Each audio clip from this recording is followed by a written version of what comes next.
the Grizzlies in the playoffs. First round is getting a real break. And last night, the Warriors' big three, Steph, Draymond, and Jimmy Butler crushed 92 points, 26 rebounds, 24 assists.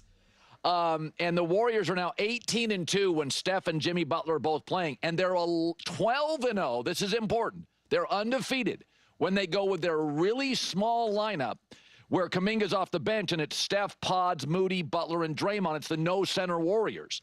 And they've also got a really good bench here. Buddy Hield can give you shooting. Jonathan Kuminga can give you some length and athleticism. Post and Kayvon Looney give you size. Gil Santos. Like, that's one of the better NBA benches. It's not just a Jimmy Butler thing. They play 9 guys, 10 guys. Now, they're 5th in the West. If they beat the Lakers tomorrow in L.A., they're 1 game out of 4th place. And this matters. We are looking at today a Warrior-Laker first-round playoff series. But trading for Butler gave this team 2 guys, Draymond and Jimmy Butler, that can get more good looks for Steph Curry. And he's hard to play with because he's sort of freestyling. And the offense under Steve Kerr has always sort of been the adults-only pool at the resort. Kids, you're not welcome here. They tried James Wiseman, could not catch up. It's like playing with Tom Brady in New England. Like, young receivers, it just didn't work. Tom wasn't going to sit around and wait for you. So this Warriors offense, it is a lot of spacing, it is a lot of motion, and it's how do you adapt and play with Steph Curry, because nobody moves off ball like Steph. So you've got to be intuitive, a quick thinker. You got to have a lot of basketball miles. I mean, KD worked instantly. Andre Iguodala worked instantly. Andrew Bogut works. Jimmy Butler works. These are smart veteran players with a lot of basketball miles that you don't have to teach how to play basketball. It is a split-second decision offense. And squirrely guys and young guys have never fit here. Too much motion, too much space, and too much quick decision-making. So Steph's not actually always the easiest player to play with. He's a great guy. You don't get ego. But he is moving so much with the ball and off the ball, you have got to pay attention. You can't sit in the corner and just watch. You are part of this motion. Jimmy Butler gets it.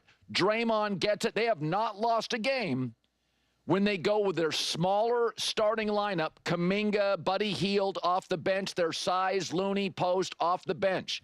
Here is Steve Kerr on last night. Steph Curry, 12 three-pointers, 52 points, overshadowed on a night by Jokic, but here's Steve Kerr. The guy's 37 years old. It's incredible. 52 points with people draped all over him all game long. I've been watching this for 11 years and actually longer. Before I became coach, I was enjoying watching him play. But to coach him, you get a real sense of just the magnitude of his talent, his character, his work ethic. The guy's amazing to watch, and we're lucky to have him. Yeah. It is, when the Warriors play such high IQ basketball, it is actually significantly harder than I think people really give credit to the Warriors, because the Warriors offense, the way how it's run, you have to be focused and ready and in movement essentially the entire game, which is stressful, quite frankly. When you're on the court, like, it's just like you have to be 100% ready in the moment, focused, know where you're going, know where you need to be. And then that alone is kind of hard enough and stressful enough. But then you add a Steph Curry, and Steph Curry's style game, where he's obviously, a lethal shooter,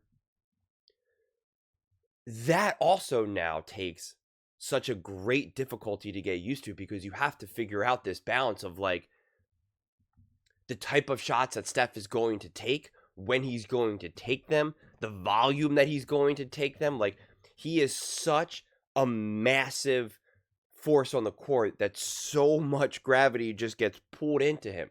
But it's done in such a unique way that it takes experience. It takes a deep understanding of basketball, of how to get into that rhythm. That's why I always say basketball is very much poetry in motion. And it's just you got to understand the flow. You got to understand it, and it's just not an easy thing to do. And it's something that Jordan Poole, for instance, perfect example, like he could not understand that flow. He could not play within that flow and understand how this all works. And unfortunately for him, it didn't work out for him in the long term, at least. But when looking at this team right now and looking at the Warriors, and we can see what the standings look like right now, this is where it's tough to not go back in time and be like, oh man, if only they didn't lose this game or that game, or they let this game get away from them. Like, they could be in third place right now, or be in the driver's seat for fourth place at least. They talk about whoever plays the Grizzlies is the big benefit here. Right now we are, and this is funny because a couple of days ago I made a video talking about how, like, it's, we can very much easily get the Lakers, Warriors, in the first round, and it's kind of an interesting, thought-provoking question to think about. What team does that serve better, the Lakers or the Warriors? At this point, I would say the Warriors, considering how hot they're playing. Although I do think that there's an advantage to playing the Lakers later in the playoffs, because I do think LeBron will be more worn down. I just think that's been consistent in the playoffs now as he's gotten older. And I always just reference even just the Olympics most recently as a reference point for that. And Steph Curry right now, the way he's playing, the way he's shooting, I mean, he just seems like the dude can go on forever at this point. Obviously, you can't rely on 52-point games to keep getting wins, right? Like, that's not sustainable. But there is that whole feeling that Jimmy Butler's really going to elevate in the playoffs, and so peak Jimmy Butler is going to be fresh, first round, let's go, all in. And the benefit is that when you have a Jimmy Butler who steps up big and who can bring that level of intensity, it's combined with the actual experience. So it's not like you have to be nervous of, like, I don't know, Jimmy Butler's never really played in big games like this, or no, he has, like, throughout his entire career. So he knows exactly what will be expected of him. And so I think that energy would be massive in a first round, first set of playoff games, Warriors, Lakers. The good news is they seem poised, and although you can see how close we are here, 44, 44, 44, 43 wins, like, you still are within range, obviously, of this play-in. But it just feels like the Warriors are in the driver's seat for that, where it's really kind of up to them, and doesn't look like that they'll even have to, like, go all in just to, like, stay out of the play-in tournament.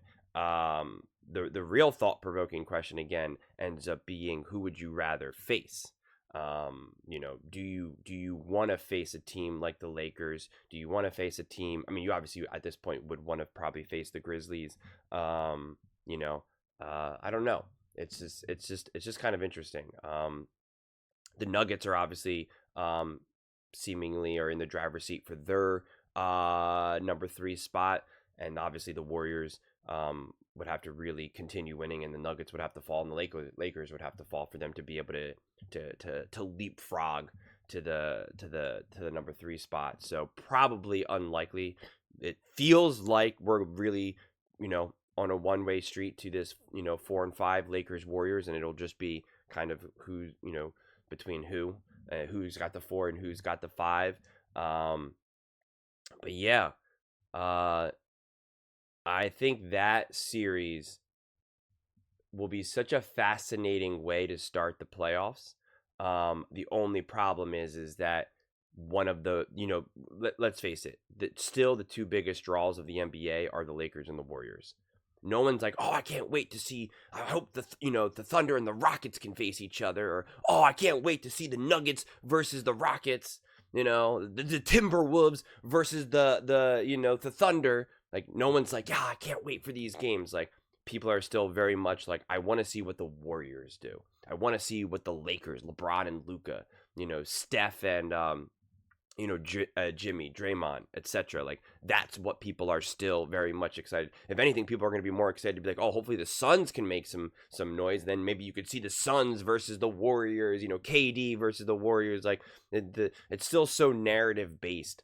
That people are still very much interested in that. Potentially the Mavericks versus the Lakers, because obviously Luka and stuff like that. There's a couple of those matchups, but like not matchups that people necessarily think are going to be like truly competitive, like you would see between like the Lakers and the Warriors. But yeah, the playoffs are shaping up to be pretty interesting, honestly. And we're so close to the beginning of the playoffs that and it seems like now we have a couple of these other games. Like, I'm fascinated to see what the energy will be like for the Lakers and the Warriors. Like, it's funny because J-Mac was trying to act like, oh, they're saving LeBron, and then like he's still playing like 37, 38 minutes. Or like, I don't know what you mean they're saving him. And then you have Steph who puts up 52 points in like 37, 38 minutes, and it's like, well, are they saving Steph?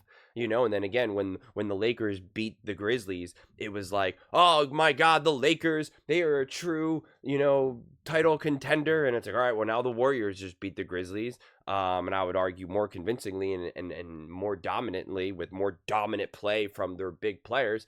Steph Curry, obviously, just absolutely just unleashing. And it's like, all right, well, then I guess they're bona fide, true, champion contenders, right? Like, are the Warriors set up for a finals run? Like, I think if you can get 5 to 10% increase of Jimmy Butler in the playoffs and Steph continues to play how he's playing, yes, without a shadow of a doubt. Because you had Nick, and I'm sure he'll address this today, so I won't go too off on it, but Nick Wright was kind of saying, oh, the Warriors need to be like excellent to beat the Lakers. He always puts like the Lakers ahead of the Warriors for some like made up weird reason, and it's just like, again, we got to be consistent. If we're gonna go lose our minds and praise the Lakers for beating the Memphis Grizzlies, well, then you better praise the Warriors for beating the Grizzlies as well, and recognizing that they are 18-2 with Curry and Butler. They are playing incredibly high quality basketball, and they're not even playing their best basketball. They're having moments where obviously you can't get much better than what Steph did, but I would say that they're not even playing their best version of Golden State Warriors basketball just yet. So I'm excited to see that. It's just funny to look at the Warriors as this like limping team, as some people want to, but then again, you look at the Lakers, where again it's a 2-win difference, with Steph balling, Butler playing great now, Draymond, everyone, and it's just like, well, why are they limping, and why are the Lakers just strong and fortified? I don't know. So that narrative alone already makes the Lakers Warriors matchup pretty fascinating. But those are just my thoughts. I'd absolutely love to hear yours. What do you guys all think about the Warriors? Are they set up for a finals run? Let me know in the comments below. I read every single comment. It's whether you agree with me or disagree with me. Either way, let's get in some discussions. Let's get in some fights. But ultimately, let's just have some fun. And please do consider subscribing. We are building an amazing community here, and I absolutely love to see you part of it. I want to build something that we all genuinely feel connected to. Something that we're really excited to be part of. I think we're well on our way to doing it. And please don't forget to give this video a thumbs up, as it really does help the visibility and the algorithm. Thank you so much. See you next time.